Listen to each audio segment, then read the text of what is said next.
آتا ہے تو بیٹیاں اپنے باپ کے احترام میں کھڑی ہو جاتی ہیں۔ حدیث میں آتا ہے کہ جب حضرت فاطمہ آپ کے پاس آتی تھی تو آقا ان کے احترام میں کھڑے ہو جایا کرتے تھے۔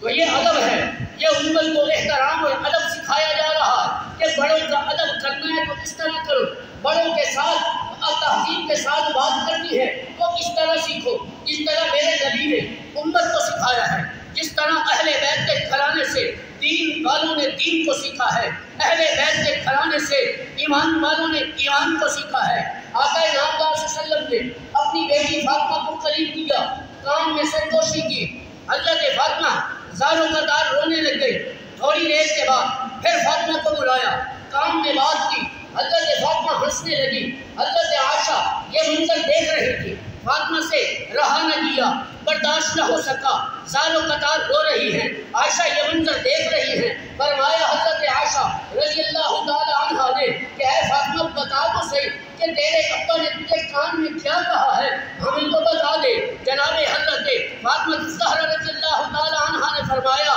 کہ جس وقت میرے کان میں پہلی سرگوشی کی تو میں خوش ہونے لگی، کیا کہ جب میرے نبی نے دوبارہ بلا کر مجھے کہا فاطمہ تو میری جدائی کے بعد تو کیوں غم کھا رہی ہے، تو کیوں رو رہی ہے، تو کیوں پریشان ہو رہی ہے، تجھے اللہ نے ایسی عظمت عطا فرمائی ہے کہ تو قیامت کے دن تو جنت میں تمام امت محمدیہ سے تعلق رکھنے والی مومن عورتوں کی جنت میں سردار بن جائے۔ میں اس لیے ہنس رہی تو روئی کیوں ہے؟ فرمایا کہ میرے بابا نے مجھے کان میں کہا کہ سال میں ایک مرتبہ جبرائیل امین وحی لے کر آتے تھے، آج سال میں 2 مرتبہ چکر لگایا ہے تو مجھے معلوم ہو رہا ہے کہ آج میرا دنیا کو چھوڑنے کا وقت قریب آ چکا ہے، میں اپنے ابا کی جدائی برداشت نہیں کر سکتی۔ تاریخ بتاتی ہے کہ جب آپ صلی اللہ علیہ وسلم اس دنیا کو چھوڑ کر گئے، حضرت فاطمہ رضی اللہ تعالی عنہا بھی ٹھیک 6 ماہ بعد اس دنیا کو چھوڑ کر چلی گئی۔ حضرت فاطمہ رضی اللہ تعالی عنہا فرماتی ہیں میں رات کو سوئی ہوئی تھی، میں نے خواب میں اپنے پیارے ابا محمد رسول اللہ صلی اللہ علیہ وسلم کو دیکھا اور جناب آقا نے فرمایا کہ اے بیٹی فاطمہ میں آج تجھے لینے کے لیے آیا ہوں۔ جب میں فجر کے وقت اٹھی وہ خوشی کا حال تھا، میں بڑی جو ہے وہ خوش ہو رہی تھی کہ آج میرے ابا سے میری ملاقات ہونے والی ہے۔ حضرت حسن کو بلایا، حضرت حسین کو بلایا، حضرت زینب کو بلایا، اپنے ہاتھ سے ان بچوں کو نہلا رہی ہے، اپنے ہاتھ سے ان بچوں کو کپڑے پہنا رہی ہے، اپنے ہاتھ سے ان بچوں کو جو ہے وہ آنکھوں میں سرما ڈال رہی ہے، ان کو پیار کر رہی ہے، بوسہ دے رہی ہے۔ امام شاہ ولی اللہ رحمۃ اللہ علیہ یہاں ایک بات کر رہے ہیں کہ حضرت فاطمہ الزہرا رضی اللہ تعالی عنہا کا وہ پیار شاید اپنے بچوں کے لیے اس لیے تھا کہ آنے والے وقت میں ان کو پتہ چل گیا تھا کہ کربلا کے ریگزاروں میں، کربلا کے میدانوں میں پتہ نہیں اس وقت میرے ان بچوں کے جسم پر لگنے والی کوئی مٹی بھی صاف کرنے والا ہوگا یا نہیں ہوگا۔ میں تو اس لیے ان کو پیار کر رہی ہوں، میں تو ان کو اس لیے خوشبو لگا رہی ہوں۔ کچھ دیر کے بعد حضرت علی رضی اللہ تعالیٰ گھر میں آئے، یہ منظر دیکھا، کیا دیکھا؟ گھر میں صفائی ہو چکی ہے، بچے کپڑے پہن کے بیٹھے ہیں، خوشبو لگی ہوئی ہے، آنکھوں میں سرما لگا ہوا ہے۔ حضرت علی المرتضیٰ نے یہ کیفیت دیکھی، فرمایا فاطمہ یہ کیا منظر میں دیکھ رہا ہوں؟ فرمایا آج رات مجھے خواب میں میرے ابا محمد رسول اللہ صلی اللہ علیہ وسلم ملے ہیں اور انہوں نے فرمایا بیٹی فاطمہ میں تجھے لینے کے لیے آیا ہوں، آج میں دنیا سے جا رہی ہوں چھوڑ کر، میں یہ بچے تیرے حوالے کر کے جا رہی ہوں، پتہ نہیں کربلا کے میدان میں ان کی لاش کو بھی کوئی اٹھانے والا ہوگا یا نہیں ہوگا، ان آل محمد سے گھرانے کو کوئی اٹھانے والا بھی ہوگا یا نہیں ہوگا، آج میں ان سے پیار کر رہی ہوں۔ احادیث میں آتا ہے جب حضرت فاطمہ نے یہ بات کہی حضرت علی کی آنکھوں میں بھی آنسو آ گئے، پھر حضرت علی المرتضیٰ کو حضرت فاطمہ الزہرا نے مخاطب کر کے فرمایا کہ علی تجھے بھی پتہ ہے کہ میں نبی پاک صلی اللہ علیہ وسلم کی بیٹی ہوں، میری زندگی میں کبھی کسی غیر محرم نے آنکھ اٹھا کر مجھے نہیں دیکھا، آج میرا جنازہ بھی مدینہ کی سرزمین میں اس طرح رات کو اٹھے کہ میرے مرنے کے بعد بھی کوئی غیر محرم میرے جنازے کی طرف بھی آنکھ نہ اٹھا۔ تاریخ بتاتی ہے کہ حضرت فاطمہ الزہرا رضی اللہ تعالیٰ عنہا کا جنازہ رات کو اٹھایا گیا، جنت البقیع میں دفنایا گیا۔ تاریخ بتاتی ہے کہ ماں کی گود ہی اصل اولاد کے لیے تربیت گاہ ہوا کرتی ہے، ماں کی دودھ کی تاثیر پھر وہ اثرات کیسے مرتب نہ کرے کہ مورخین فرماتے ہیں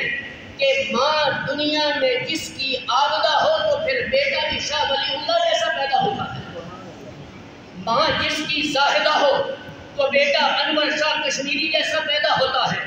ماں جس کی صالحہ ہو تو بیٹا سید حسین احمد مدنی جیسا پیدا ہوتا ہے۔ ماں جس کی حافظہ ہو تو بیٹا عطا اللہ شاہ بخاری جیسا پیدا ہوتا ہے۔ اور ماں جس کی حافظہ بھی ہو، ماں جس کی عالمہ بھی ہو، ماں جس کی زاہدہ بھی ہو، ماں جس کی صاحب دولت کی بیٹی ہو تو پھر بیٹا بھی سیدنا امام حسین جیسا پیدا ہوتا ہے۔ اللہ نے ان کو مقام عطا فرمایا،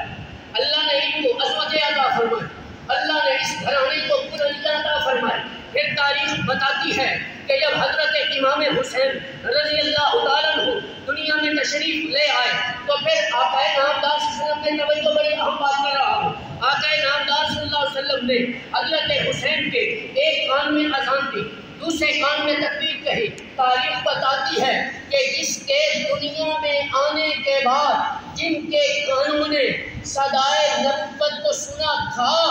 اس شخصیت کی پھر نماز کیسے قضا ہو سکتی ہے؟ اس شخصیت کی نوافل کیسے قضا ہو سکتے ہیں؟ اس شخصیت کے سنتیں کیسے ادا ہو سکتی ہیں؟ کسی شاعر نے کیا خوب کہا ہے، نہ مسجد میں نہ مندر میں نہ بیت اللہ کی دیواروں کے سائے میں، نہ مسجد میں نہ بیت اللہ میں نہ بیت اللہ کی دیواروں کے سائے میں نماز عشق ادا ہوتی ہے تلواروں کے سائے میں۔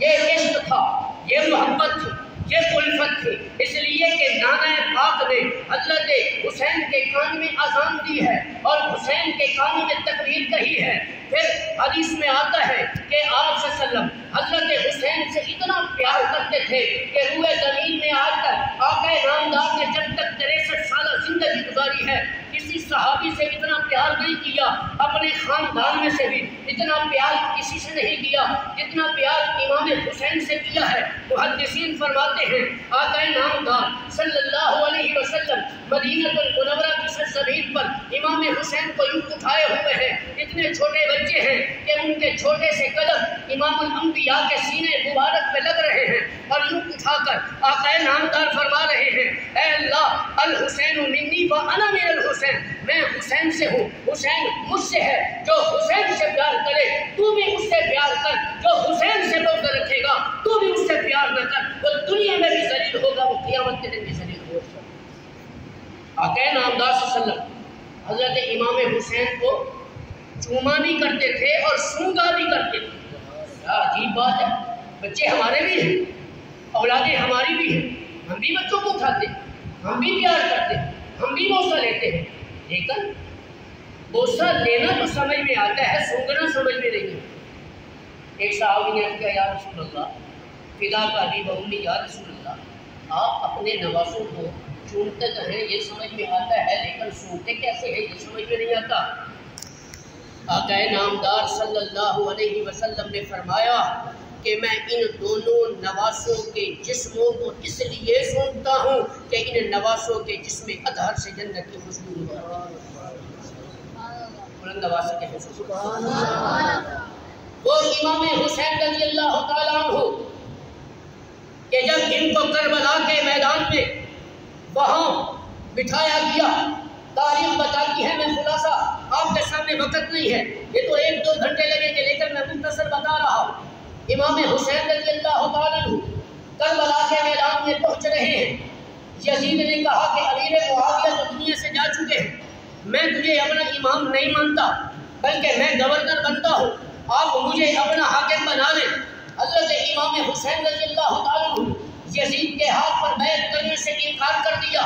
یزید کہتا ہے کوفی والوں کو کہ کوفہ کے لوگوں تم امام حسین کو اپنے پاس بلاؤ، میں ان کے ہاتھ پر بیعت کرتا ہوں۔ تاریخ بتاتی ہے کہ امام حسین رضی اللہ تعالیٰ عنہ جب ان کی بات کو سن کر مدینہ سے نکل رہے تھے، ابن عباس رضی اللہ تعالیٰ عنہ نے راستے میں ان سے ملاقات کی، کہا حسین کہاں جا رہے ہو؟ کہا کوفہ میں جا رہے ہو۔ کہا کس لیے جا رہے ہو؟ فرمایا کہ وہ مجھے بلا رہے ہیں کہ میں تمہارے ہاتھ پہ ہم بیعت کرنا چاہتے ہیں۔ فرمایا کہ نہ کوفہ میں نہ جانا، کوفہ کے لوگوں کو میں جانتا ہوں، کوفہ کے لوگ بڑے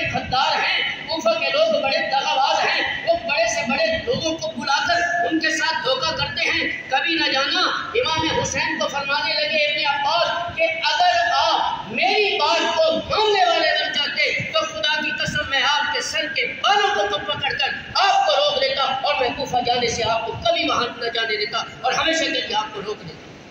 امام حسین جانے کے لیے تیار ہو گئے، نہیں مجھے میں جاؤں گا، اس لیے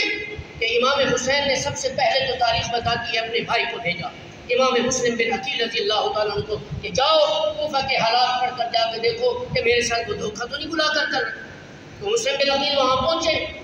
محدثین بھی کہتے ہیں، علم ادب کی کتابوں میں بھی لکھا ہے کہ جیسے ہی مسلم بن عقیل کوفہ کے اندر داخل ہوئے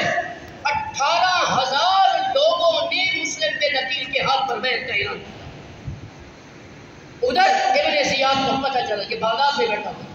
فوراً یہ چلاک تھا، تاریخ کو تاکہ بڑا ہوشیار انسان تھا، بڑے بڑے لوگوں کو پھنسا لیتا تھا اپنے جال میں، تو جناب نقاب چہرے پہ پہنا، جلدی سے وہاں کوفہ میں چلا گیا اور مدینہ المنورہ سے ہوتا ہوا کوفہ میں مغرب اور عشاء کے درمیان وہاں داخل ہو رہا ہے اور لوگوں نے سمجھا کہ حضرت اپنے آپ کو اعلان کر دیا کہ میں امام حسین آ گئی۔ لوگوں کو کیسے پتہ نہیں کون ہے، منہ چھپایا ہوا ہے۔ تو جیسے ہی انہوں نے اچانک اپنے چہرے سے نقاب کو اٹھایا تو لوگ حیران ہو گئے، یہ تو ابن زیاد سالم تھے یہاں کا۔ تو اتنے لوگ اس سے خوف زدہ ہوئے۔ تاریخ بتاتی ہے کہ جو 18,000 جنہوں نے مسلم بن عقیل کے ہاتھ پر بیعت کا اعلان کیا تھا سب چھوڑ کر بھاگ گئے اور وہ سارے کے سارے جو ہے دل تو ان کے سارے اوپر سے حضرت حسین کے ساتھ تھے لیکن ان کی تلواریں یزید کے ساتھ تھیں، وہ اندر سے ان کے ساتھ ملے ہوئے تھے۔ حضرت مسلم بن عقیل نے جب یہ منظر دیکھا تو بڑے پریشان ہوئے کہ میں اتنا لمبا سفر کر کے آیا ہوں، یہاں کے لوگوں نے مجھے دھوکہ دے دیا ہے، انہوں نے مجھے جو ہے میرے ساتھ غداری کی ہے، میں یہاں سے کیسے بچ کر جاؤں؟ یہ حالات کا منظر دیکھا، ہانی رضی اللہ تعالیٰ عنہ کے گھر میں جا کر چھپ گئے۔ تاریخ بتاتی ہے کہ جب ابن زیاد کو پتہ چلا کہ یہ ہانی کے گھر چھپے ہوئے ہیں تو انہوں نے سرکاری قاصد بھیجا کہ جاؤ ان کو پکڑ کر لاؤ اور ہانی کو بھی کہہ دو کہ اگر تم نے امام حسین